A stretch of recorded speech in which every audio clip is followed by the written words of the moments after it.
स्वामी जी महाराज ने कहा, राधा स्वामी मात पिता पति मेरे, राधा स्वामी चरणन सुख घनेरे, राधा स्वामी बिना कोई नहीं बाचे, राधा स्वामी है गुरु सतगुरु साचे।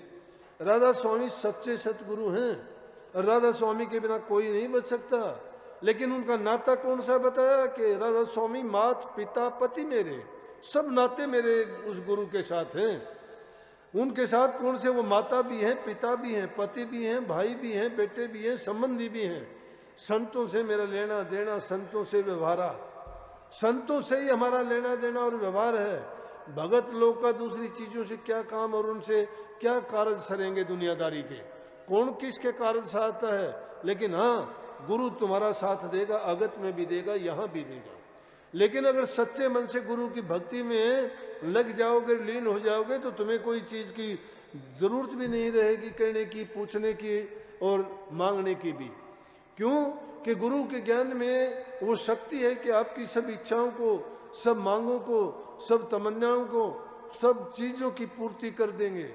क्यों कर देंगे? कि उनको सीमित कर देंगे, तुम्हें जरूरत ही नहीं रहेगी, किसी चीज की जरूरत ही नहीं होगी, तो उसको मांगने की जरूरत क्या है? उसको चीज की कोई तलब जरूरत ही नहीं है, उसको चाहिए एक प्यार सिर्फ। इसलिए स्वामी जी महाराज ने लिखा है कि प्रेमी सुनो प्रेम की बात, सेवा करो प्रेम से गुरु की, और दर्शन पर बल बल जात, बचन प्यारे गुरु के ऐसे, जैसे माता सुतोतरी बात, उठत बैठत सोवत जागत, खावत पीवत बिसर नहीं जात, ऐसी लगन गुरु संग जा की, वह गुरुमुख परमार्थ पात।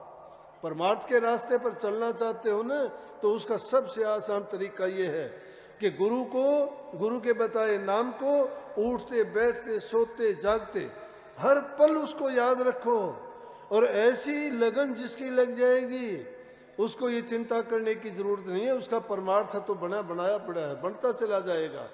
इसीलिए संतों ने कही कि गुरु भक्ति करो, गुरु भक्ति करो। गुरु भक्ति यही है कि गुरु की आज्ञा का पालन करो, गुरु पर पूरा यकीन और विश्वास रखो। लेकिन किस गुरु का? जो गुरु तुम्हारे जीवन को बना दे, उस गुरु को नहीं कि जो गुरु तुम्हें तुम्हारे जीवन को बिगाड़ दे, तुम्हारे जो लूट खसूट का काम करे, तुमसे दुनियादारी के कामों में तुम्हें फंसाए। दुनियादारी के काम जितने हमें जरूरत है, उनकी अपनी पूर्ति के लिए, अपनी जरूरत के लिए हमें वो काम करने चाहिए, जरूरी हैं। वो काम सेवा में आते हैं।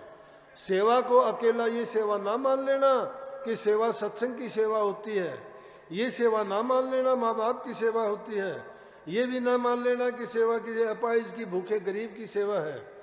सेवा सब चीज प्रकार की, सब प्रकार की जो भी आप काम करते हो सेवा है। परिवार का लालन पालन है, कमा के लेके आते हो, कोई भी काम धंधा या उद्यम करते हो, वो सब का सब सेवा है। वो सेवा करनी कर्म है, वो कर्म बंदी संसार है। संसार में आए हो, कर्म पहली चीज है। पहले कर्म करो, कर्म के बाद धर्म आएगा। कर्म जब नहीं करते हो, धर्म का पालन नहीं कर सकते। अकेले अगर धर्म के रास्ते पर चलोगे, कर्म तुम्हारा अच्छा नहीं है, तो उस धर्म पर चलने का भी तुम्हें कोई ना आनंद आएगा, ना उस धर्म में खरे उतर पाओगे। इसीलिए संतों ने, संत गृहस्थ में आए और गृहस्थ में रह के ही गृहस्थियों के जीवन को संभालने के लिए उनको वो